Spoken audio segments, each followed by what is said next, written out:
what do you call it? Buggery. English is no problem. Yeah, I mean, they had that sort of laws there, and that came into the penal codes. And when they left those laws there. Yes. But also they came, the religion they first brought came in with religion, first of all, to cool us down, so that everything that comes we just submit and say, yes, yes, yes, Lord.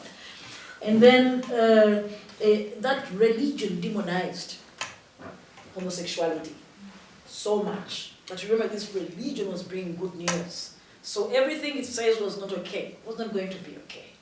And then, what was not a culture, because this culture of homophobia and so many other things, so many other things, is a colonial culture. It's a post-colonial culture that we are referring to as our culture. Right. You know, you hear the argument, our culture is against homosexuality. It's not, for heaven's sake. It was brought by the John Spix, it was brought by Bishop Hamilton, it was brought by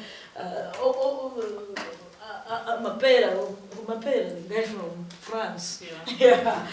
Those early missionaries. It was okay. But also, when we come to these guys, where they start from, they decided to start using those Ugandans to speak for them. And there is a group called the Family Life Network. Again, when the bill was still, because we didn't know all these things until, you know, people who knew these people very well started giving us the information. I went back and read and realized that the Family Life Network in Uganda has existed, I think, since 1985, 87, around there. And their first partners were Americans. American religious, you know, they were evangelicals. In fact, Scott Lively's first visit to East Africa, Kenya and Uganda, he visited the Family Life Network many years ago, before he came back to do this. And Rick Warren had been working with the Family Life Network in Uganda many years ago. And indeed, we've seen, before we realized that the US evangelicals are involved, these people were the ones who were fighting. We were fighting the Family Life Network, individual pastors like Pastor Martin Semper, who also you saw there, because we didn't know what was the forces behind them, pushing them. So at that point, we were fighting with our local people directly, because we thought there was some bunch of crazy guys, or, you know, these things were already happening through the locals.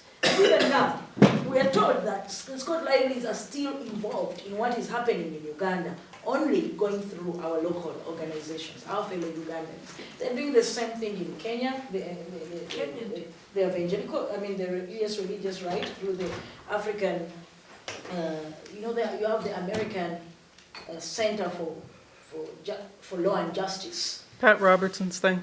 American Center yes, for Law and Justice. Yeah. I mean, there's a whole universe Yeah, of there's these a whole- organizations. Yeah, they're so organized. They are in Kenya. Yeah. They are in Zimbabwe. They've influenced legislative processes in these countries where people are doing constitutional reviews. They have been there, and they have failed Africans in those processes. And when you hear about what's happening in Nigeria, they are there. We are now hearing that they are part of what is supporting the Orthodox Church and other local evangelicals in Ethiopia, right now calling for the death penalty to be, you know, the penalty for homosexuality in Ethiopia. And it's everywhere. We are surrounded by these monsters. I want to take one last question. There's a gentleman who's had his hand up for a while back there. My name is Andrew. I'm from Uganda. So thank you for bringing this. And I'm going to try to say what I want to say, see if things go. I was having a conversation with my other Ugandan friend here. There's two of us, and we were talking about this issue. And he has differing views from me, and part of what he brought up is the LGBTQ movement right now in Uganda is causing a big threat for two main reasons. And I think what he had to say was important. I want to hear your opinions. He said, one, it has come in a culture that does not really explicitly talk about sex, and and it's talking about an unusual kind of either orientation or unusual kind of being. And what he said really struck me, and he said that it's for the general public to receive the gay community is so threatening. One of the reasons that this culture does not explicitly talk about sex. And then the second thing, I mean, looking at the video, and also just thinking about the culture in general, most of the people who are pushing for this bill are men. Mm-hmm. And the question that I'm asking is that to what extent is it a threat to the conceptions of masculinity that are present in the current culture? There's so much I want to say, but thank you for bringing this, and these are the questions and comments that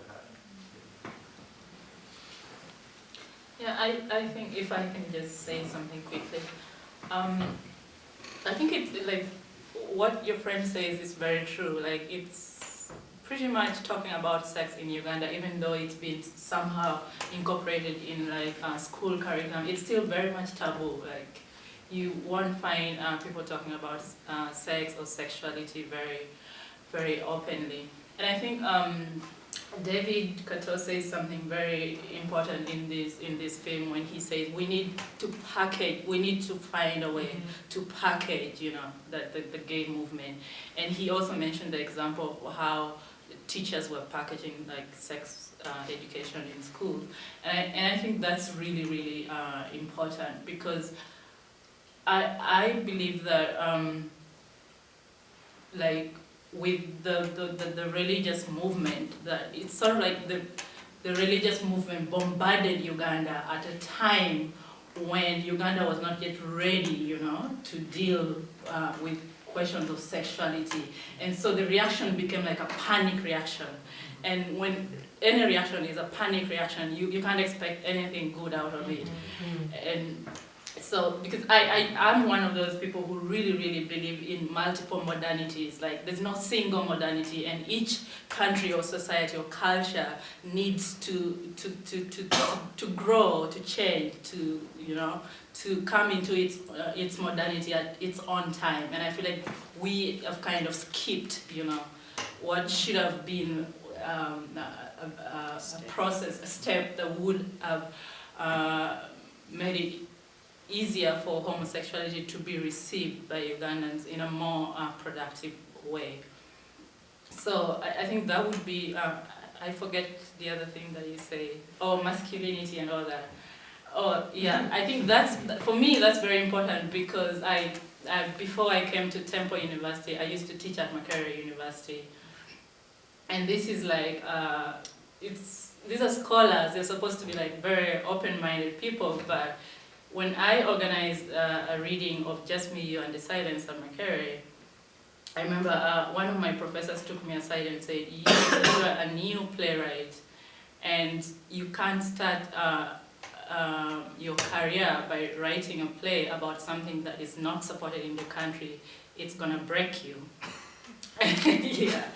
So, and it's interesting that like the male professors who are like my friends from this university would say, with women it's okay, it's not such a big deal, but with men it's like family and clan, and there are all these issues that come in.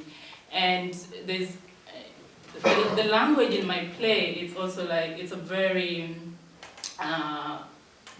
pregnant language in this sense, that the idea that a man can be penetrated by another man, like it's just almost inconceivable. Like that is the one thing that when you talk to male Ugandans, they'll be like, that's such a put up, like how, and there's the concept of how can they turn our men into wives? Men are supposed to be men, husbands, not wives. So it's really one of the issues that is such a big deal. Yeah. I wish your friend was here, though, actually. I hear this argument all the time that it's kind of taboo in Uganda to talk about sex, but As an outsider, you know, I would walk down the street and I would see, you know, the way they lay out the papers on the sidewalk, and I would see Red Pepper there, and there's naked women on the cover of Red Pepper, and incredibly explicit photographs right on the cover of the newspaper. There's, you know, music videos on TV with, you know, women doing these mapuka, you know, twerking style dances. There's, you know, there's people talking about prostitution all the time, people talking about sex and HIV all the time. There's public messages all over the city on billboards about HIV and sex. You know, I felt like actually in Kampala I was surrounded by talk of sex. So that's very important. If I could just cut in there, in Kampala, that's very important. Yeah. That's a very small The population Sengas. of Uganda, though. the Sengas advertising their services that they can treat impotence and all these STDs and they have billboards on the streets talking about these very explicit things. Okay, maybe in Kampala. Yeah, it's like in Kampala is the capital city, and the biggest population of it, it's like 2 million Ugandans live in Kampala, out of 33 million Ugandans. So it doesn't really, it's not like a sample of the entire. Yeah. But also that whole talk of homosexuals, they come up with this language, you know, it's not homosexuals who started talking about sex in public. I think that around 2002, when we started visiting the offices of policymakers, we did not mention the word sex anywhere. We were talking about protection, protect us, provide for us, educate us, you know. We're using such language, but again, the opposition, which are those religious leaders, come in and say, those ones are asking for the right to penetrate each other's asses. They're asking for the right for women to marry each other, you know, and then they started the talk, the sex talk on radio. The first time we went I was the first person to go publicly on